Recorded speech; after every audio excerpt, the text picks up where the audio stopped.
We'll do it live. Okay. No. We'll do it live. It. Do it live. I'll write it and we'll do it live.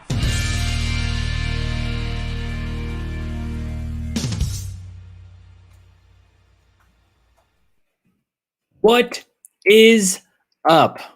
How is everybody doing? Oh man, it's been a minute. It has been a minute since I've seen all of your beautiful faces, or rather you've seen my somewhat beautiful, mediocre, average, not so great face. A lot has happened. New year, new me, new year, new you. I hope. I'm hoping that this new year is a good one for everyone. I hope that you all had a wonderful holiday break. You all enjoyed Christmas, Hanukkah, New Year's Eve, celebrated with friends and family. Were able to go out and do everything you love to do. And now, as we start this new year, it's just like a complete shit show. I mean, when is it not, though, right? When is when is our country not a shit show? I think that's the real question. But I'm just happy to be back. I've got a new car, so I don't have to deal with that situation anymore. That's been great. They did. So for people who don't know, my car was stolen in November. So this is a quick update. The car was stolen in November. They recovered it at the end of November, but it was done. It was totaled. And so then I didn't get a new car until the beginning of this year. Did a lot of car shopping. I took a lot of feedback and advice from a lot of people that were in the audience. Some people were sending me messages, cars to look out for. So yeah, I want to thank everyone that was still there checking in with me. So today is the start of a new schedule. Because obviously, podcasts don't really pay the bills. I started doing some other content creation work that keeps me busy during the day, in addition to doing what I normally do, the show or the scripted show. So I had to move the schedule to evenings. So Tuesday, Wednesday, Thursday for the foreseeable future, this is the schedule for the show. And that is what we'll do. Thursdays might be a question mark for the most part. I have rehearsal for live shows that I have on Sundays every month, but I think it should be fine. That buys me some time. So yeah, Tuesday, Wednesday, Thursday, 5 p.m. Pacific, 8 p.m. Eastern. That is when the show is. That is a new schedule. That is what we're going for.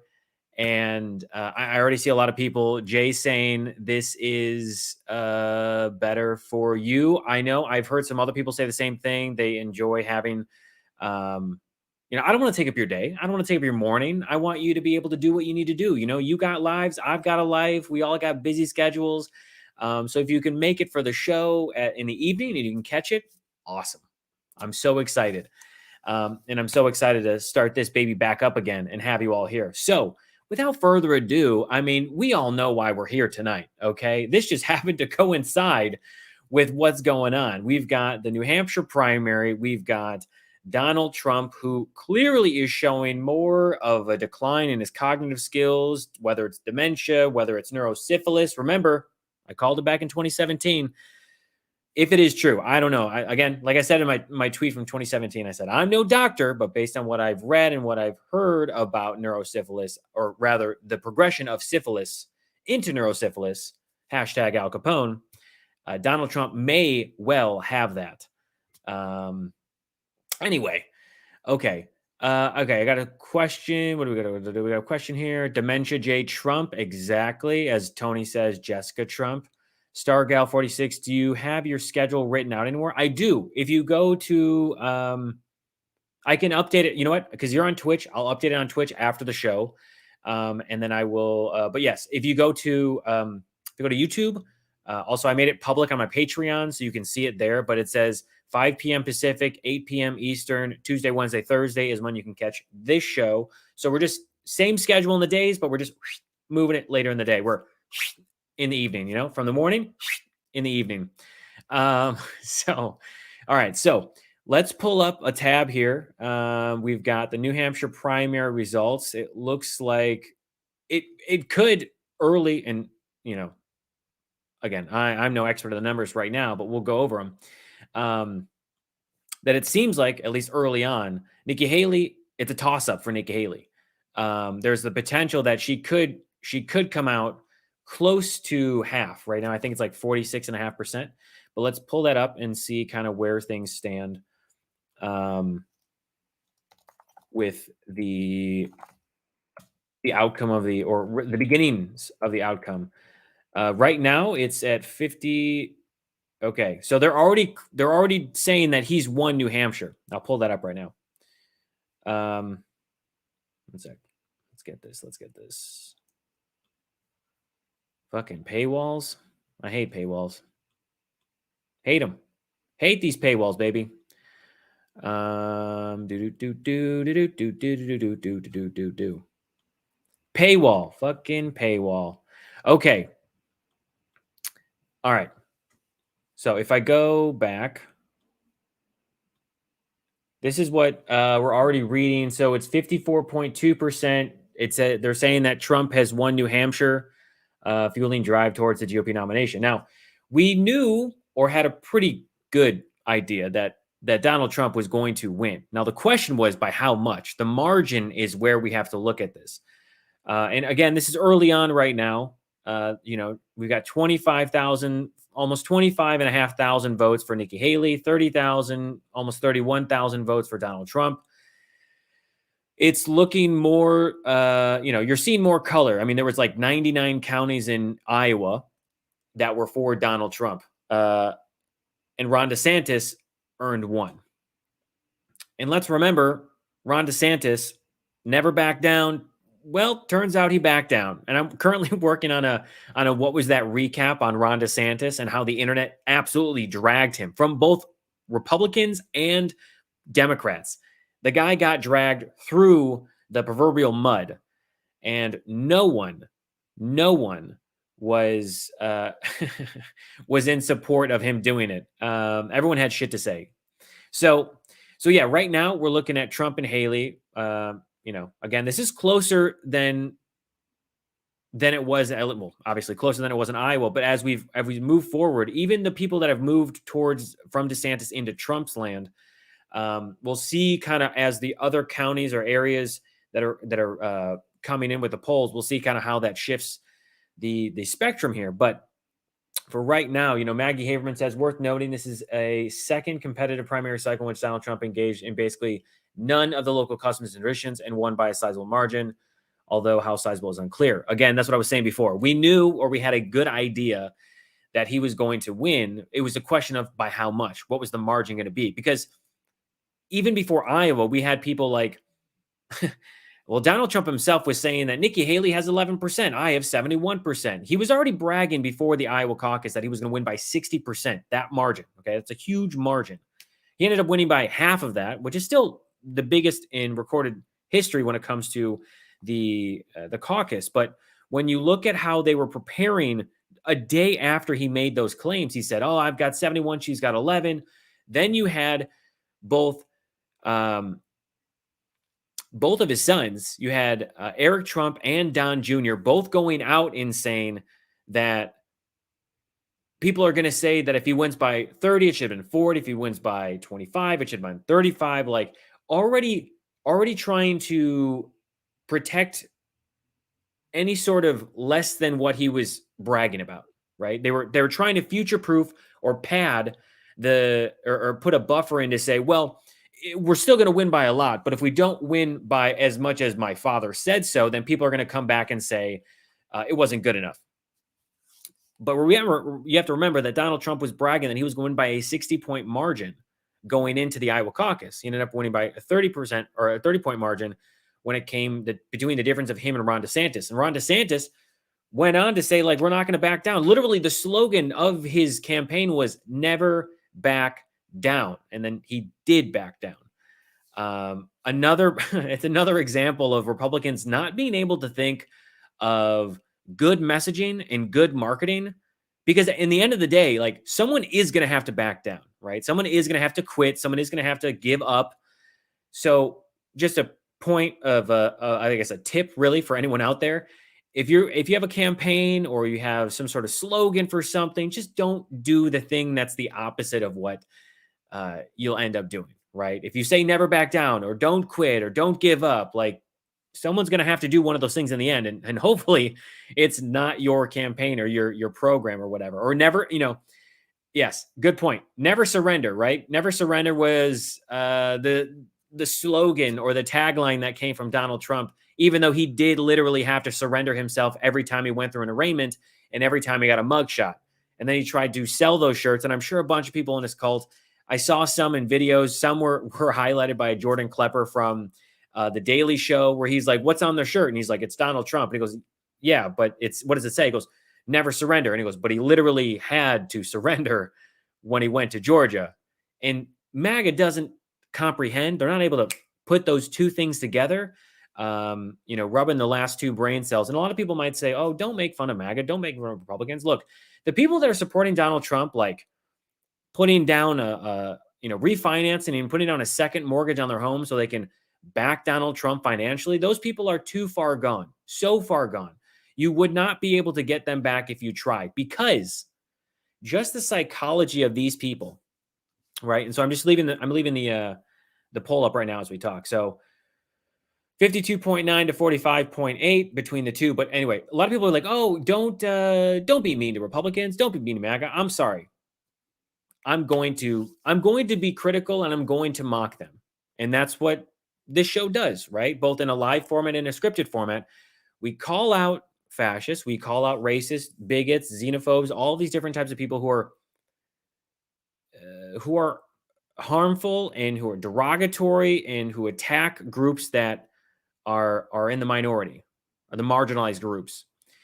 And Republicans like to do that.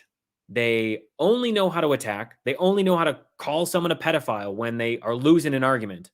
When facts come up to prove them wrong, they go, oh, well, you're a pedophile. Look at Donald Trump. I mean, Donald Trump, even before Ron DeSantis even ran, right? Even before he announced, the whole time it was like, is Ron DeSantis going to run for president? He's going to run for president. Donald Trump started spreading the photo of him with those teenagers at the school that he taught when he was in his 20s, saying that, oh, Donald Trump, he's a groomer, he's a pedo. Then fast forward a couple months, I think it was, then he's got the pudding fingers ad.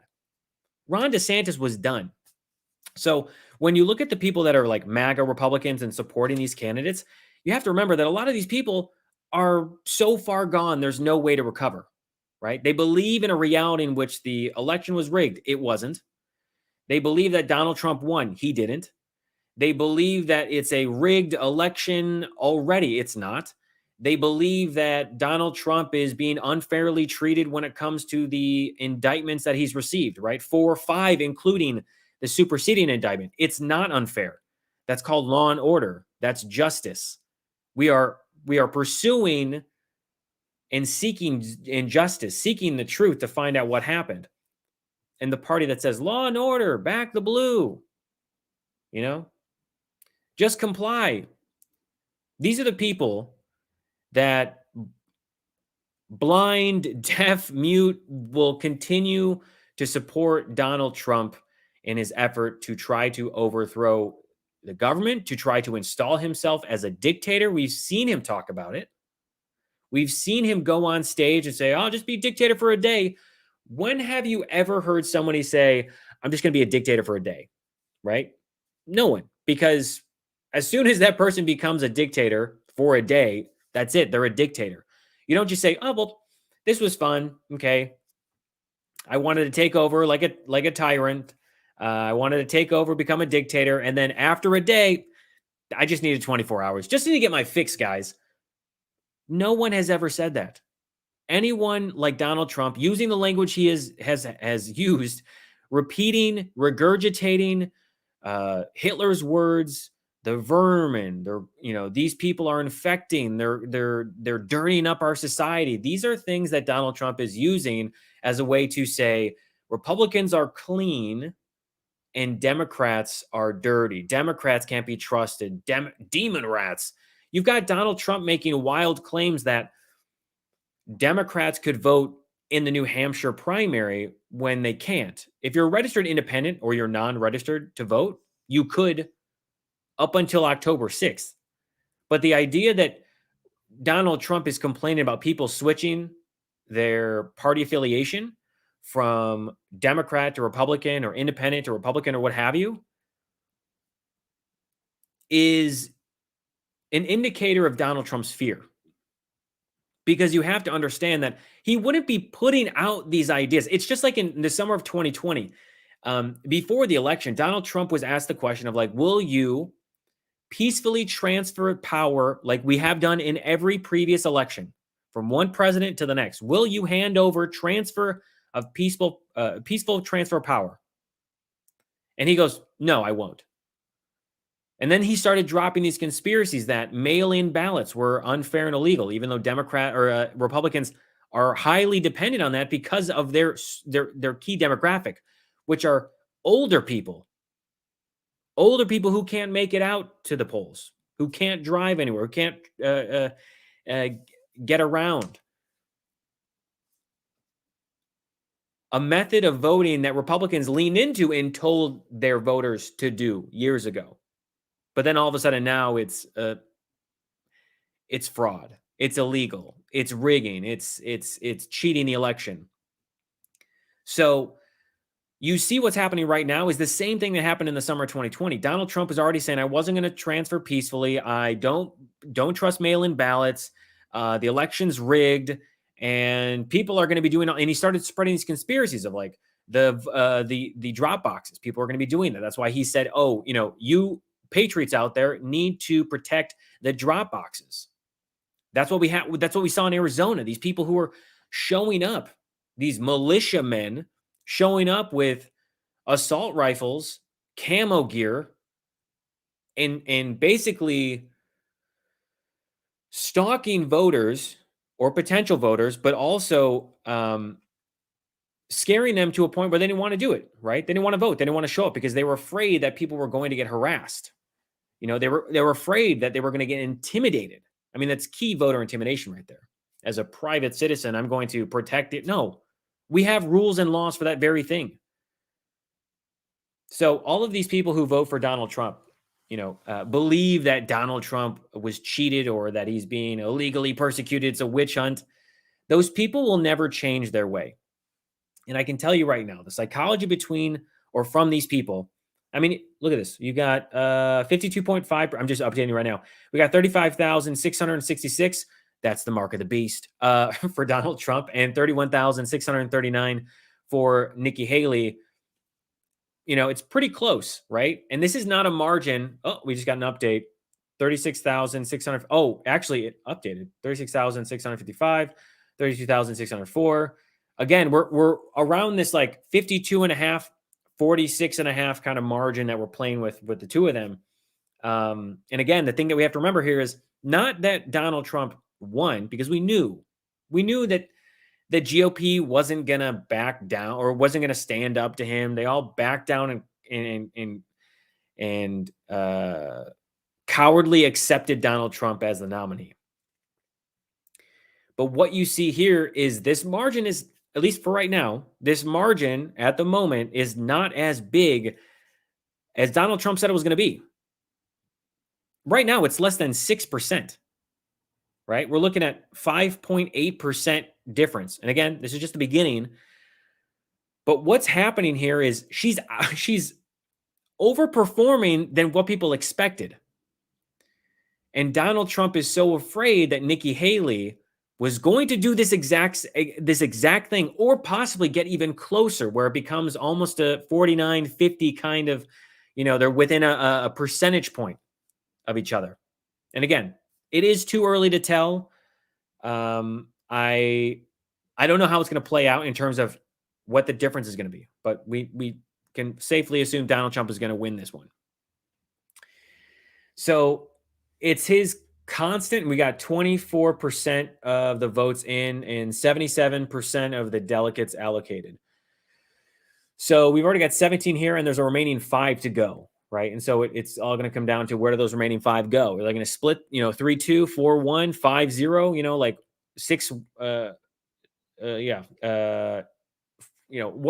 is it going to end up being? Who knows?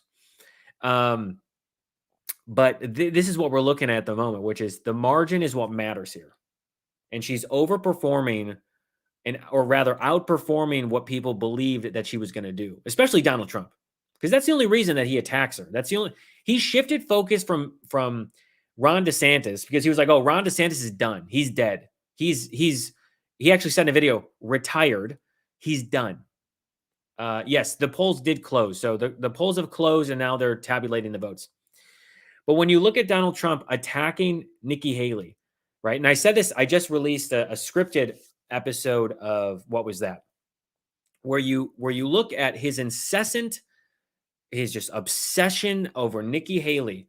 Nikki Haley this, Nikki Haley that, Nikki Haley this, Nikki Haley that, Nikki Haley, confused with Nancy Pelosi, right? He's trying to create this narrative that Nikki Haley was the cause of all the problems, right? He confuses Obama with Biden. He confuses Pelosi with Haley. Like the idea, and then he comes out and says, well, I did it all on purpose. The reason I say those things is because I did it on purpose. No. If you have to try to convince people that you purposely, like on purpose, intentionally said one person's name over the other person's name, like he intentionally said, oh, well, Nikki Haley was the cause of Jan 6. Nikki Haley didn't give us the troops. Nikki Haley didn't do this, all the stuff for the help that we needed. Even though none of that is even true on its own. Even if you look at Nancy Pelosi, he's trying to claim that, oh, we requested these many, we requested aid. No, we didn't. He did not.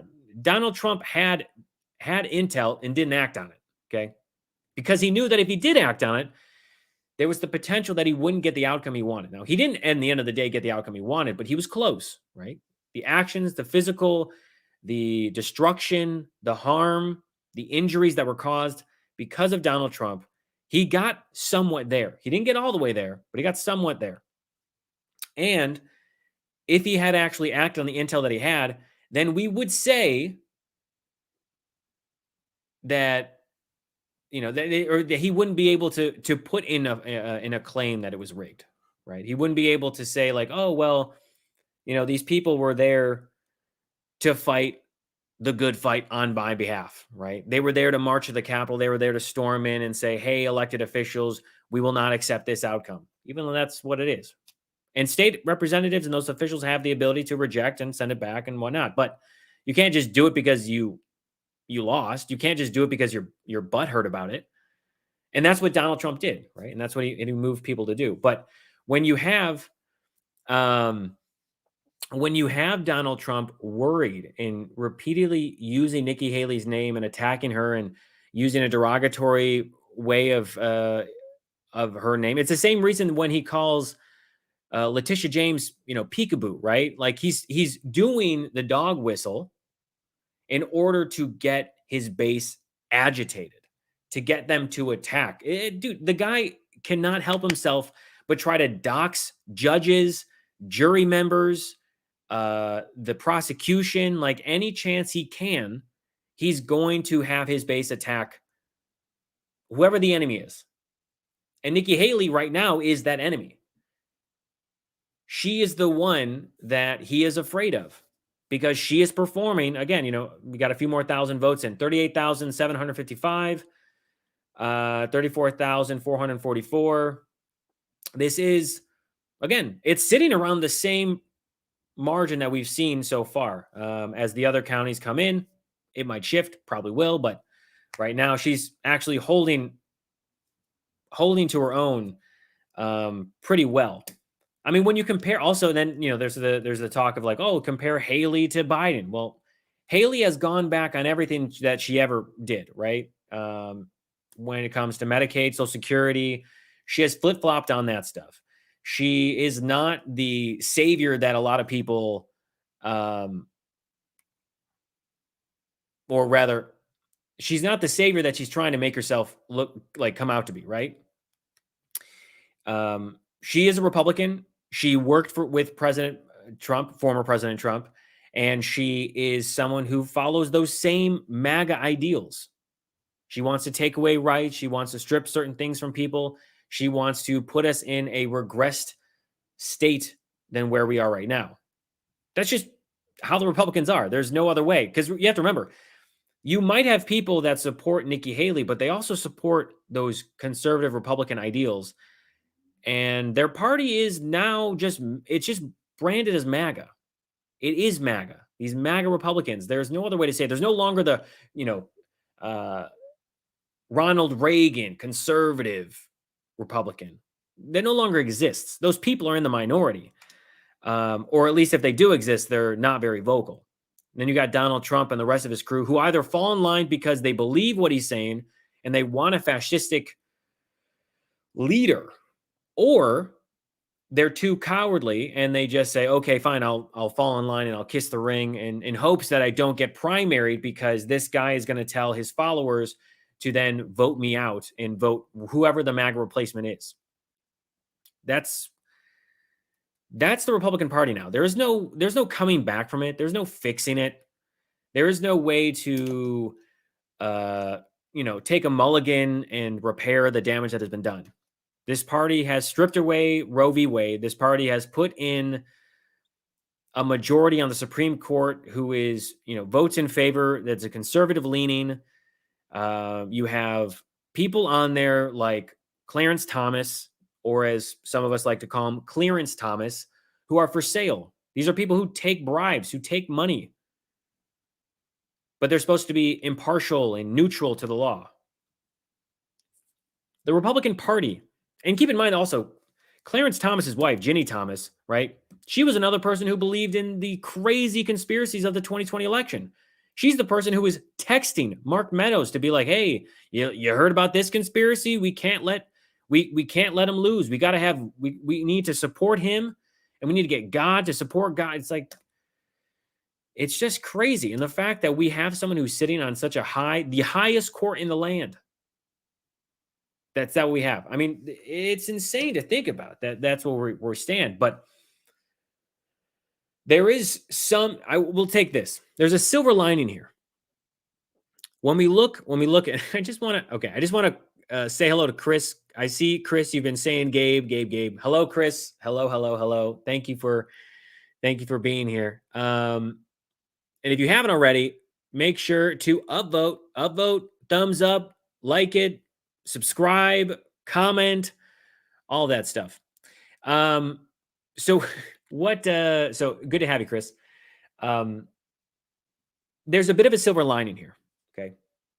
The silver lining is that when I look at these initial poll numbers coming in, these votes that are being tabulated, it gives me some hope that there are some Republicans out there, and obviously in a non-lawmaker position, who don't want the crazy shit that Trump brought as he did last time, right? There are some Republicans out there, again, whether they're vocal or not in public, but they might be doing so in private via ballot now. There's a silver lining here when I look at them and say there are people that are willing to stand up against, in the sense that they're stand up against Trump and that they just don't want him, right? Now, I can't speak for what their policies and beliefs are, but I can say that right now, I look at this as a silver lining, that Donald Trump doesn't have the stronghold that he claims that he has, right? There are people out there willing to vote against him. Doesn't mean that their policies are better, right? Doesn't mean that their policies are the opposite of what Donald Trump's are, but there are people who are like, okay, Donald Trump is crazy. I need someone who is more run-of-the-mill conservative. I need someone who is going to not really cause a lot of problems. They're not going to ruffle enough feathers, kind of thing. We don't need someone here who's going to worsen the country by crazy, bigoted, fascist ideologies, right, and policies. So I will say that there is a silver lining there, and that is the one that I see. And also, and again, the fact that she's overperforming what people thought she was going to do, which is a good sign. Because again, polls, should be taken with a grain of salt in how they're reported initially coming in. especially when you've got people saying like, oh, this person's going to win by a landslide.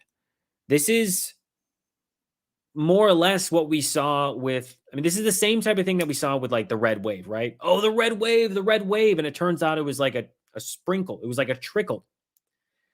We saw it with the midterms. And I would say that this is more or less in that same kind of sense, right? Donald Trump was supposed to be this MAGA red wave that was supposed to push everyone forward. But you have to remember that ever since Donald Trump was elected into office, the Republican Party has lost they have lost the elections that have happened after 2018, 2020, 2022. Now you see 2024 around the corner, and you cannot tell me that Donald Trump will win against Joe Biden. And the reason I say that is not because like, oh, as a Democrat, he's going to support Joe Biden. No, I mean, I don't agree with everything that Democrats do.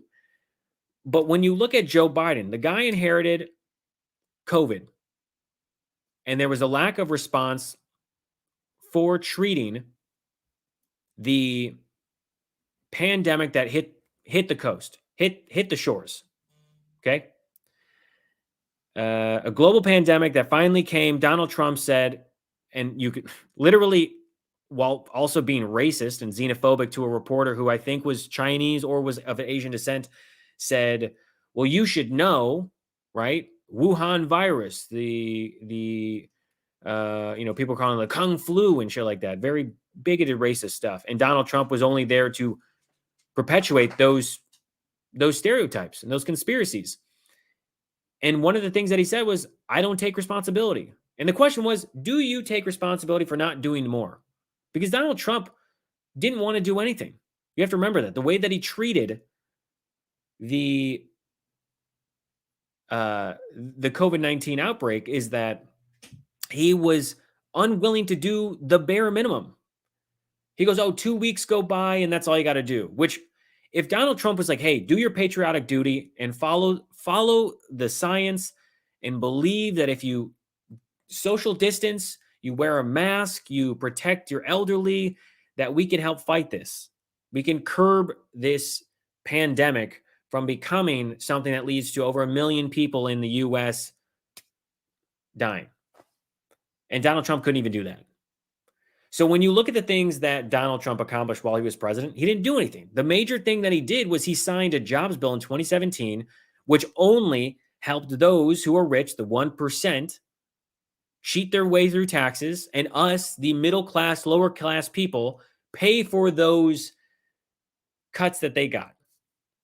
First year, everyone's like, oh my God, look at these. Oh, look at it, did so well. And then you look at what happened and you see that as the years go on, the tax bracket changes and everyone else underneath those rich people begin to pay more of the share, right? It's like if you went, an example here. Let's say that we all went to dinner, right? And we went to dinner with some rich people too. And it was a fancy, fancy meal. Went to like a big steak dinner somewhere.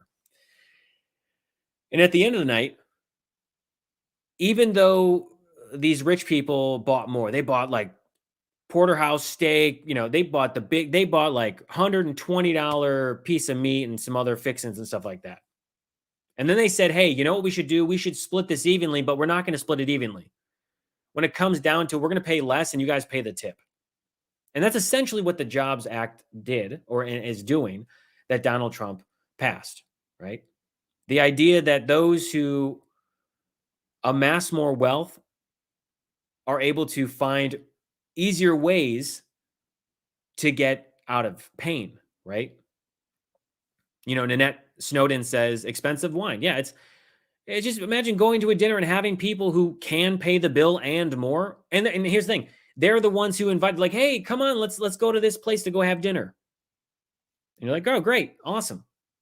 And you probably, because of your budget, you order something simple. You're like, I'll just have a piece of chicken or I'll have a salad or potato, whatever. And at the end of the meal, they're like, hey, you know what? Let's split this thing evenly. And you guys cover the tip too, which is like insane. And it's nuts that we live in a country like this. But all right, so we've got a split here of about 7%, a little less than 6.9%, 41,616 to 36,177. Again, still, it's within a fair margin that she's doing better than anyone thought she would. Now, I'm excited, and to go back to Joe Biden point, I'm excited to see Joe Biden go up against Donald Trump, because Donald Trump, again, doesn't have any accomplishments.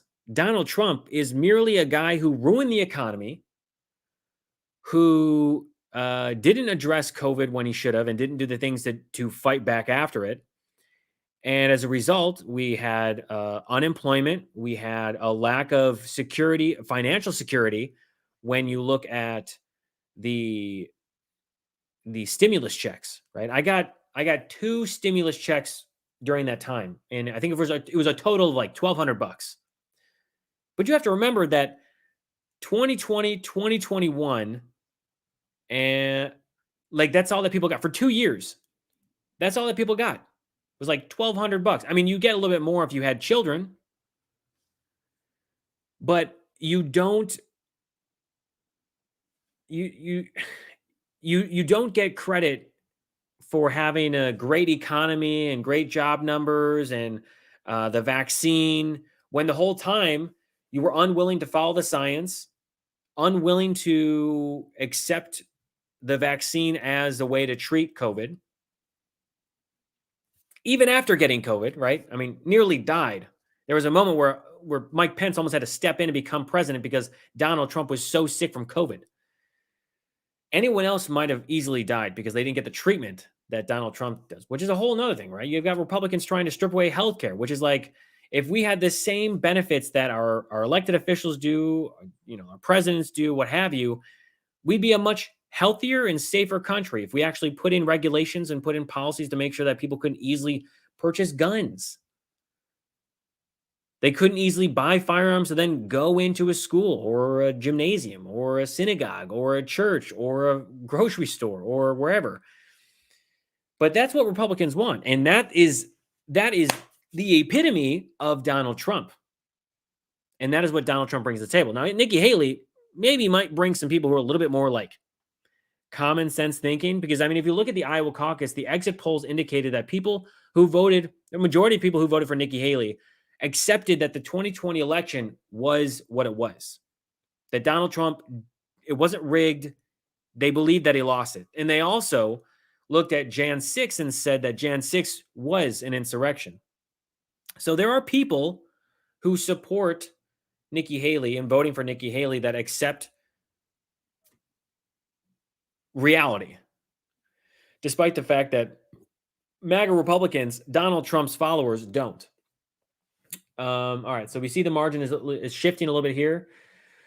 42,367 to 36,600. It's 53.2 to 45.9. So we're looking at, was that 7.3% difference is the margin. So 7.3%. Still, new delegates have not been assigned yet. We're still looking for those last 5 here. 17 out of the 22 have been given.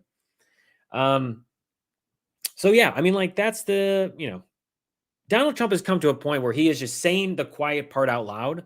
He's accepted that his base is insane, quite literally, like lock me up and put me in a straitjacket insane. These are people who don't accept reality. They're unwilling to accept the sky is blue. They would probably tell you, oh no, the sky isn't blue. That's a Democrat conspiracy because it's blue. It's really red. Like, these are the types of people who are unwilling to look at what is in front of them and say, that is true. That is there. That is a fact. It is totally verified. So when it comes to the 2024 election, we know that Donald Trump's only going to get crazier, right? You look at the things that Tucker Carlson is saying on his little podcast that he has on Twitter now. You look at Elon Musk, who is only bolstering and platforming Nazis, as we know. But when I look at this right now, and then right now, what do we have? 8.1%. So we got 0.2% up. I do have hope, because we also have to remember that the exit polls from the Iowa caucus indicated that there was nearly half of Nikki Haley voters would support Joe Biden in the general election.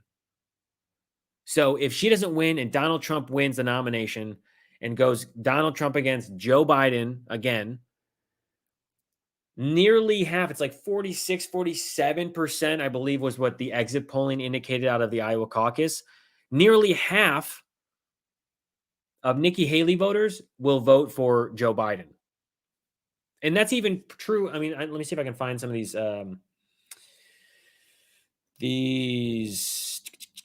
interviews. But some of these people who are some of these voters, you know, have come forward to say that I'm not going to vote for Trump. I will not vote for Trump because here's one right now, I think.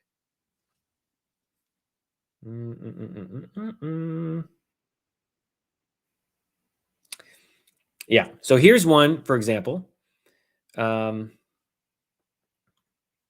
Here's a voter out of New Hampshire. The voter says, well, I voted, because I don't know what the volume is going to be like. She said, well, I voted for Nikki Haley because that was voting against Donald Trump. I'm 74 years old. I live in a constitutional democracy all my life. I want to remain that way. I want my grandchildren to grow up and not in a dictatorship. So I'll let her speak for. I'm curious, over the last two elections, have you voted Trump in the past? Was it something? Well, all right, let me see if I can turn this volume up. I voted for Nikki Haley because I was voting against Donald Trump. And what propelled you to get to this point? I'm 74 years old. I've lived in a constitutional democracy all my life. I want to remain that way, and I want my grandchildren to grow up in one, not a dictatorship. And I'm curious, over the last two elections, have you voted Trump in the past? Was it something where you voted for him, you trusted him, and you were disappointed? Yes, I voted for him in 2016. I am a registered Republican, and I regretted that vote almost immediately, especially on. Well, we're going to play the rest of this video, but this just goes out to show you that, again, there are people out there, there are Republicans who have common sense. And some of these people who are Republicans who are, whether, you know, I don't know how she voted. I mean, clearly she said that she voted for him in 2016. So that means that she either didn't vote in 2020 or she voted for Joe Biden. But again, this is one of those things where I'm saying there's a silver lining here, right? You have these crazy MAGA Republicans and you have these lawmakers who are trying to rule from a minority standpoint to the majority. And whether it's Roe v. Wade and you have Republicans, even, you know, female Republicans, other Republicans saying, no, we're not doing that. We're not going to allow you to do that. That's why when you see them on state ballots, they vote in favor of not banning abortion in their states. And then Republicans get really mad because they're like, well, no, that's not what we meant when we said states' rights. So here you have a 74-year-old woman who voted for Donald Trump in 2016. And she said she regretted almost instantly because once it came in, we had a Muslim ban. We had him trying to do the Jobs Act, like all these things that Donald Trump, you know, came in and basically, like a villain in a superhero movie, he's destroying a city and all of us are there to basically try to avoid the buildings that are falling on top of us. And no one is there to help us recover and recoup and rebuild, except when a Democrat comes in office. And you saw that from Joe Biden. He comes in, he says, hey, I want to invest in America. We got the CHIPS Act. I want to invest in the infrastructure. I want to make sure that roads are safe to drive on, that bridges don't collapse. I want to make sure that rivers are clean. I want to make sure that there are broadband is brought into areas of the country that have been on dial-up modems or even less than that for years. These are the things that Republicans have abandoned. And if you look at what's going on with Republicans over the last 2 years, they continue to try to say, I'm so happy to bring this $1 billion investment to my area. And it just happened the other day. Let me see if I can pull up that tweet where you have Republicans trying to claim credit for the Infrastructure Act when they had nothing to do with it. I mean, their role was literally to vote against it. They said they didn't want it because it was socialism.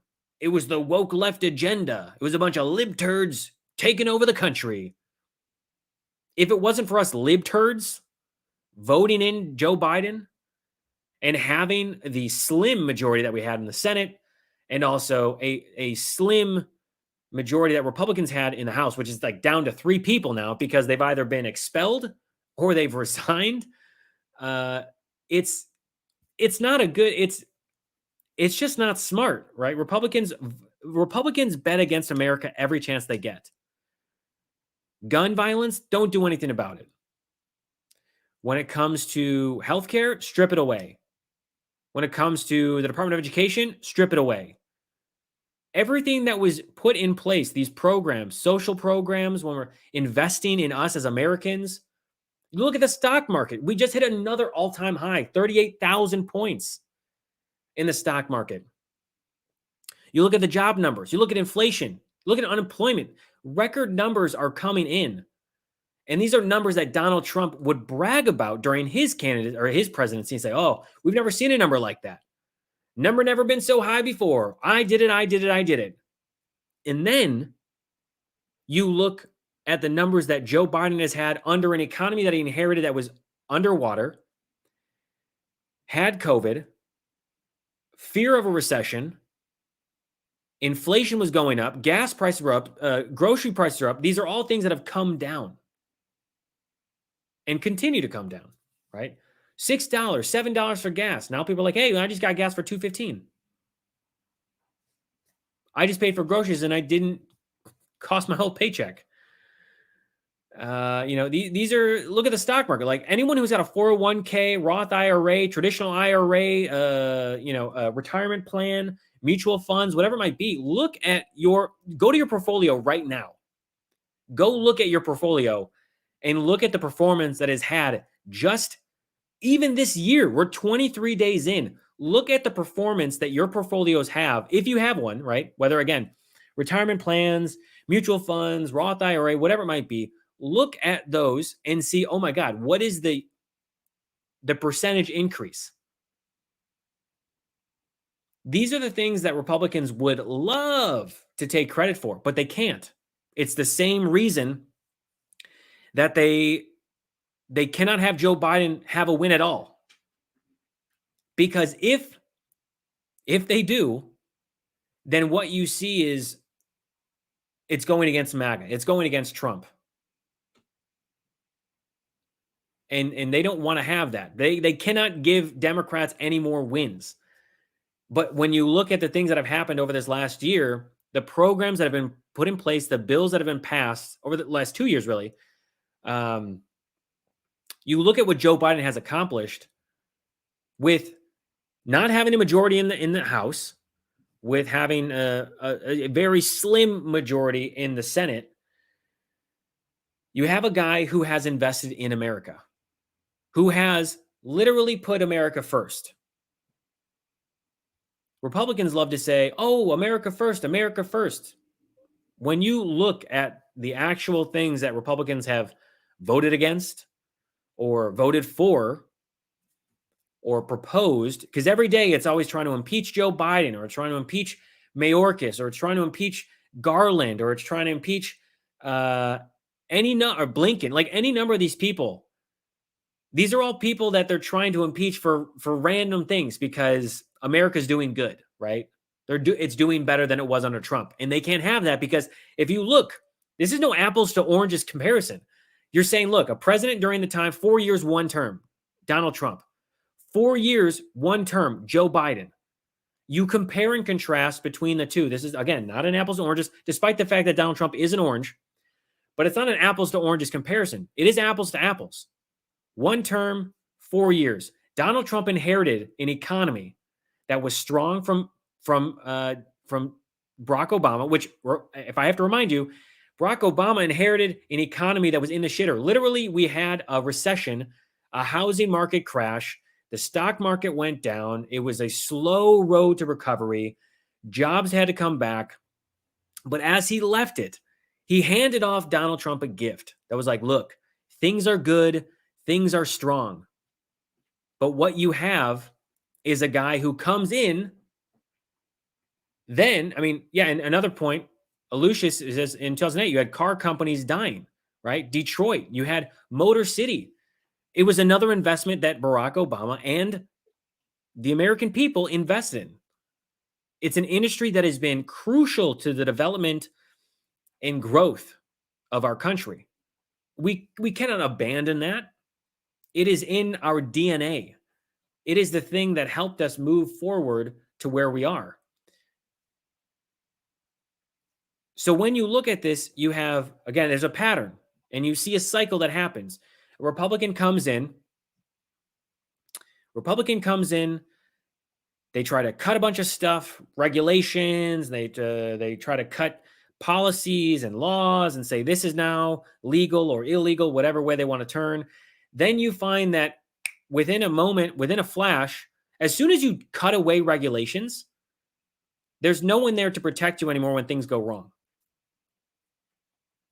And things can easily go wrong as soon as you strip those away. I mean, look at what happened, the train derailment in Palestine, right? In Ohio. That was something you can say that the direct cause and effect of Donald Trump literally holding a bunch of stack of papers and saying, we're cutting through the red tape and we're going to make sure that this is something that we don't really have to watch for anymore. Even though that during Barack Obama's presidency, he initiated a regulation about the disposal and removal and transport of hazardous chemical materials, the very thing that was derailed in Ohio. You look at countless others. You look at banking regulations. You look at what happened with crypto in the banks that, there was a run on the banks that happened in March or April of 2023. You look at these as a cause and effect of Republicans slashing things away, and then it bubbles under the surface, the problem. Then you have Democrats who come in and say, hey, look, there's clearly a problem here. We need to invest in social programs. We need to invest in education. We need to invest in the American people. And that's what you see. You see all these bills that have been passed. You see all these policies that are being initiated and brought forward. You see how Joe Biden continues to talk about America first, a true America first policy, one that isn't xenophobic or bigoted or isn't isolationist in the ways that Republicans want it to be. You have one that actually invests in America, the infrastructure, the jobs, the future, trying to re-educate people who are in industries like coal and others to go into solar and renewables. Like, you have people that you want to train for the long term to say, hey, this is a dine or small serving industry. We want to train you so that you can earn more money. You can have better opportunities. You can move and own a house now. You can do all of these things. You can go to school if you want.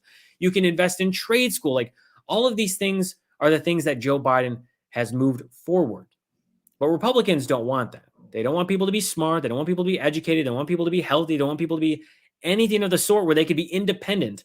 They want them to be dependent, which is ironic when you look at the fact that Republicans look at Americans and say, social programs or government assistance makes people lazy. But where do you find those programs most often? In red states. You find them in Kentucky. You find them in Alabama. You find them in Florida. You find them in these states where Republicans are the leaders. In Arkansas, you find them in places where they're like, oh, we're going to ban this word because we're going to ban the word woke. We're going to ban the word Latinx. We're going to ban all these different things. That's what they're focused on. They're focused on woke washing machines and the IRS kicking down your door when really they're afraid of they themselves and their rich friends getting audited by the IRS for paying their due taxes. So I'll finish off what this woman has to say, and we'll go back to see kind of where the polls are. On his trip to Europe, where he insulted our allies and praised Putin. And then in 2020, was that enough for you to change your vote to Joe Biden? Yes, absolutely. Why did you feel the need to vote for Joe Biden? Cross party lines? Because I want the world to be a safe place. I believe in a strong NATO. My father fought in World War II to defeat fascism, and I want it to remain defeated. I mean, there's no other way to put it. It is so perfectly said that the only way to fight fascism, it's in her blood. She's an American. She's a Republican who voted for Donald Trump and regretted it. She voted for Joe Biden in 2020. She looks at this as her responsibility. which again is something that we all have. We share. We have the ability to vote and to make our voice heard by, sorry, my dog is sneezing over here. To make our voice heard by putting down our candidate. Now, I can't tell you who to vote for, obviously, when the general election happens, but I would hope that you would vote for the person, Joe Biden, that has invested and has supported America and has thought of Americans first and doesn't just leave them behind. That doesn't just forget the people that put them into their office. So we've got 4 minutes left. We come back in and we are still at the same delegate count.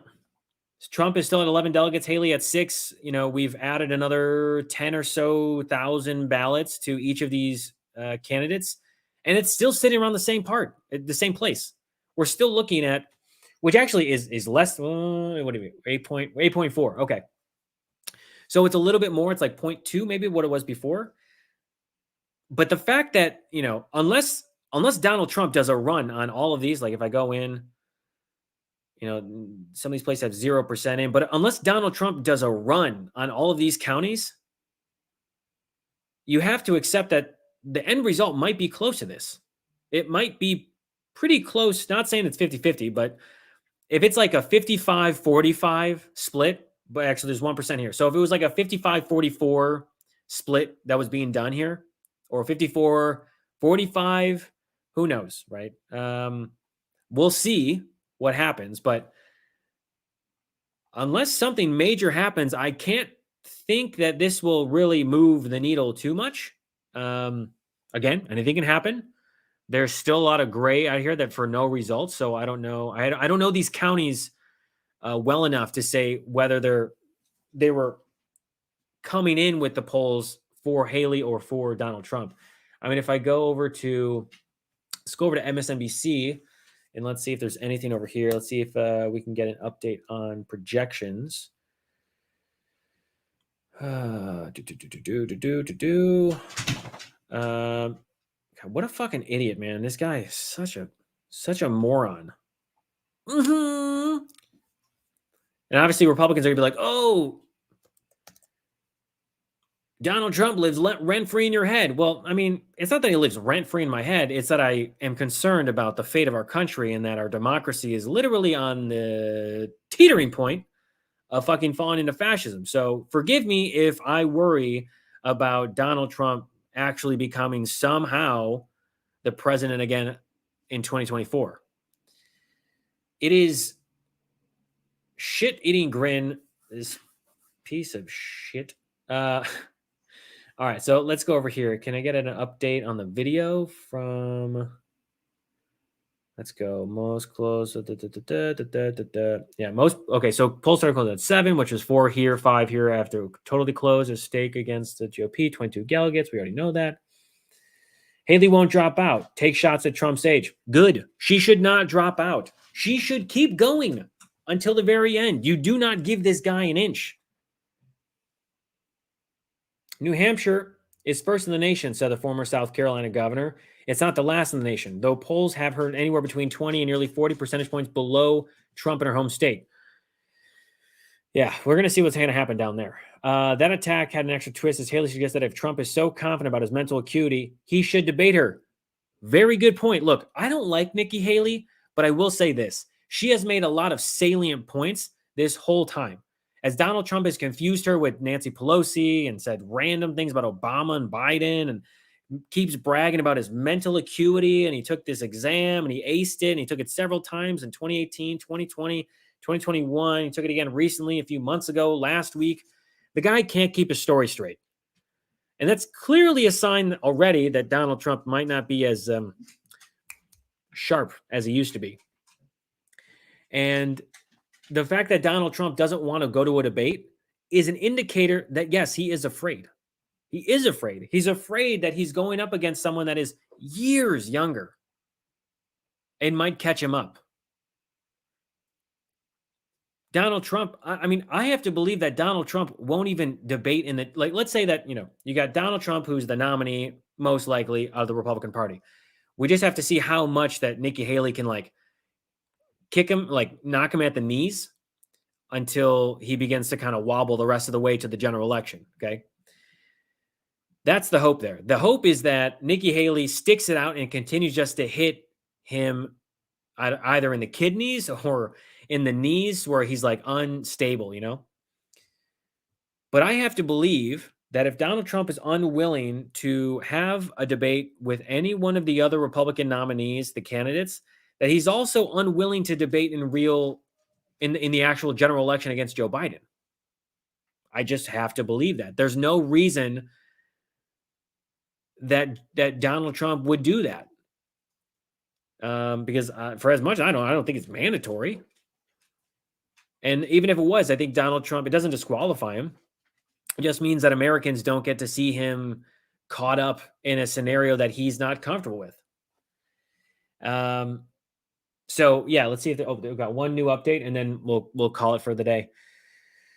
Here we go. I think it's about to get really ugly in South Carolina. This has been a presidential campaign unlike any other. Nikki Haley said she's a fighter and that she's scrappy. But Rachel, you've seen this. You've seen the state play out in very previous presidential races. It's a bare knuckle brawling in South Carolina. This is the state that had the whisper campaign against John McCain. I mean, Donald Trump is already started going for the jugular with the birtherism stuff.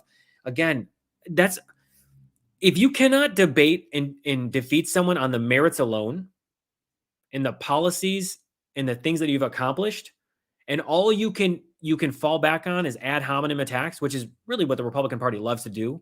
As soon as you bring up a salient point, you bring up a fact or whatever, or you debunk a claim, they say, oh, you're a pedo. Like I said in the beginning of the show, you're a pedo, you're a pedo. Donald Trump did it to Ron DeSantis, and Ron DeSantis didn't even announce he was running yet. He just went for the jugular and said, you're a pedo, you're a groomer, nobody trusts him. Then he said he eats chocolate pudding with his fingers, which as it will never cease to exist in Ron DeSantis' world. But this is another one of those things where you look at a candidate and you say, this guy is very afraid of Nikki Haley because all he can rely on is going after birtherism stuff. He's going after her name. He's insulting her on this. He's attacking her for being a woman. That is what a weak man does. If you don't have actual accomplishments, policies, merits of any sort in which you can say, I did this thing and it was great, right? If I made America great again, then you're going to rely on attacking someone and making them personal. And that's all he does. And Nikki Haley even said it to Neil Cavuto. She was like, look, I know that the only reason he's saying this stuff is because he's afraid. He's a child having a tantrum and he is afraid of me. And that's the only reason that he's doing this. Again, he got rid of Ron DeSantis months ago and didn't worry about it. He was calling him nicknames, meatball, DeSanctimonious. He called him, pudding fingers, all this stuff. He didn't care about Ron DeSantis anymore. Ron DeSantis was not a threat to him. Nikki Haley was the threat the whole time. And she continues to be. So assuming that she doesn't drop out anytime soon, we're going to see how ugly it gets in South Carolina. But I just want people to walk away and say, there is a silver lining here. As we look at the end polls, we say that there is an 8.8 margin on Donald Trump between Nikki Haley. So we'll see how the end comes out. I'm not sure. I can't say. There's a lot of gray, uncertain stuff yet. But the fact that it's even this close still, and it wasn't like a 20-point lead or whatever, I think tells you a lot. And unless something goes drastically wrong or comes out of left field for Donald Trump, this isn't a win that Donald Trump thought it was going to be. He won the state for sure, but he didn't win the state against Nikki Haley because Nikki Haley is performing better than what everyone thought she was going to. So with that being said, I want to say thank you all for coming back to the first episode of the new year with the new schedule. Everyone who came in and gave super chats, right? We got Al's Room. Thank you so much. We got Carl Jackson. Thank you. Yeah, the syphilis source. We got Kim P coming in. We got Tim Walliser. Correct me wrong. We got TKO. Hi, everyone. There's plenty of us on the side of democracy. As long as we get out and vote, Trump will be crushed. But we got to vote. Exactly. We got to vote. We got to vote. We got to vote. There's no way you can not participate in this election. If you've got friends, make a carpool, get them, make an Excel spreadsheet where you break down local referendums or policies or proposals, on the national stage as well. Make sure that you know who your representatives are, that, voting in the general election, make sure that you're registered to vote, and also getting other people that family members, friends, people on your block, people that you go to church with, people that you go grocery shopping with, whatever it might be, people that you see at yoga, whatever. Make sure to get involved with them as well. Make sure that they're involved as well. And then also H, thank you so much. And so, yes, I want to say we'll be back tomorrow, 5 p.m. Pacific, 8 p.m. Central. This is the new schedule for What Was That Live. I have a new episode that I just released on the channel that's going over Donald Trump's cognitive decline. I'll have another one that's on the a recap of Ron DeSantis getting dragged by the internet for backing out and then endorsing Donald Trump. And so at the end of the day, I want to say, remember to like,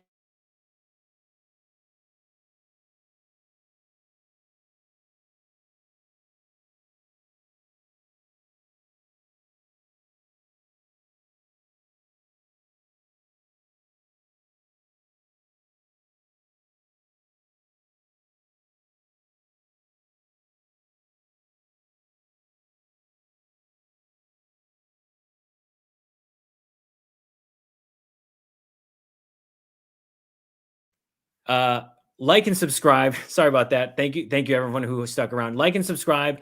If you're on Twitch, make sure to follow on Twitch. If you're on Discord, we've got a live chat that happens during the show. Please check it out. And also, I want to give a big thank you to the moderators. Without them, the show would not be possible. They are making sure that things run smoothly in the back end. So I want to thank you for them. And also, if you want to help contribute to the show, because again, it's a one-person show. I do this all alone. You can go over to ko-fi.com/I'm Gabe Sanchez. That helps with getting some new equipment, software, hiring an editor. I still haven't done that yet, but I'm hoping to. Just don't have the funds right now. But also, if you are not already a member, you can go over to Patreon, become a patron over there at patreon.com/I'm Gabe Sanchez. You can also do it over on YouTube as well. You can do it here, right? When you like and subscribe, it also allows you, if you want to join as a member. All of your support, greatly appreciated. I love you all. If it's super chat is what you sent, thank you so much if you sent one of those. And also just you guys being here, coming back to the show. I could not ask for anything more. So with that, I want to say good night. Make sure to watch this, see how it develops. Looks like the margin has gone down to 8.2%. It was 8.8% a moment ago, I think, 8.6. So things seem to be moving back in Haley's favor, but we'll see how it ends up later tonight. So with that, I want to see you guys all tomorrow and have a good night.